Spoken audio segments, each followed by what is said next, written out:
You bet.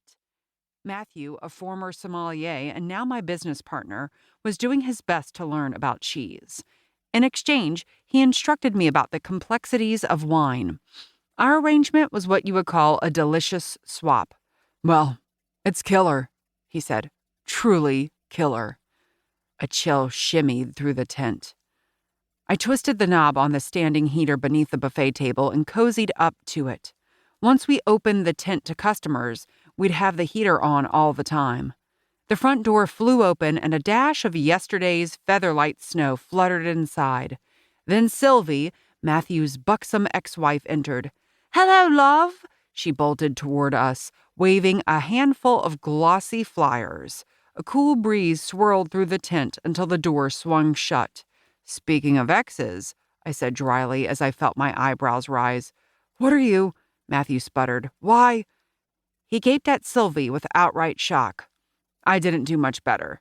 The lacy purple teddy Sylvie wore barely covered her ample chest and her you-know-what. I couldn't imagine that the purple muffler and ankle-high Uggs she was wearing provided enough warmth to bear the nip in the air. Her shoulders were dimpled with goosebumps.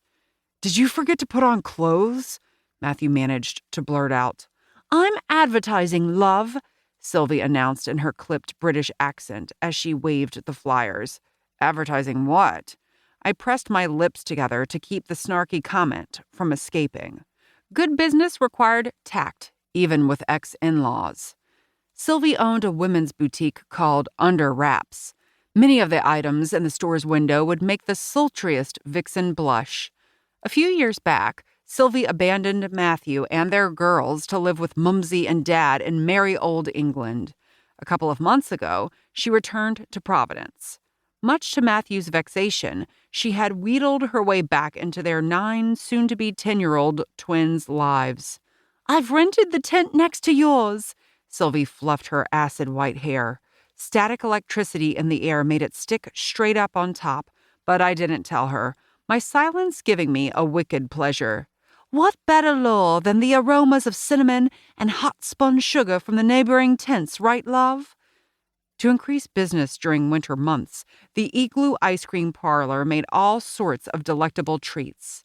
The Igloo had rented a tent near ours, and though the fair wasn't officially open, the shop was already selling its spicy winter version of cotton candy. Other scents like pine trees, cocoa, and brandy-laced crepes filled the air as well. "Come on, Matty Matt, sales are down," Sylvie said. "I've got to do something to make customers flock to my tent." "Aren't you jumping the gun?" Matthew said.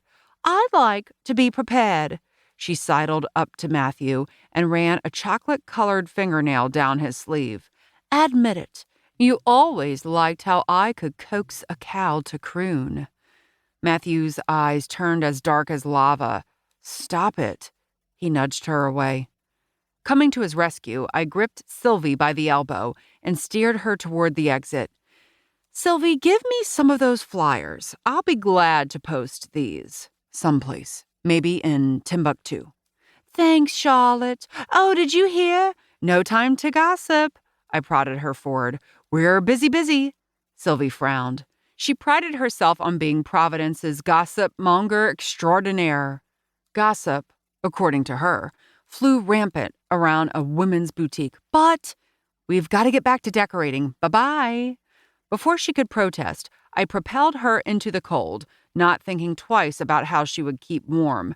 She was an adult, or at least she liked to think so. The door lingered before closing, and I caught the strains of Kenny G's melodic saxophone playing a jazzy rendition of My Funny Valentine. Our mayor, my darling, eclectic grandmother, insisted that easy-listening music play nonstop during the Winter Wonderland celebration. Speakers had been set up at the corner of every aisle. Matthew returned to the task of unpacking glasses and muttered, "Can you believe it? Sylvie rented the tent next to ours." On a normal day, my cousin was the most laid-back, generous man on the planet. But when it came to Sylvie, he turned sour. "Next to ours," he repeated. "Intimate, but not horrible. She's nuts. Certifiable. It's supposed to snow again." Not heavily. Another gentle storm was due.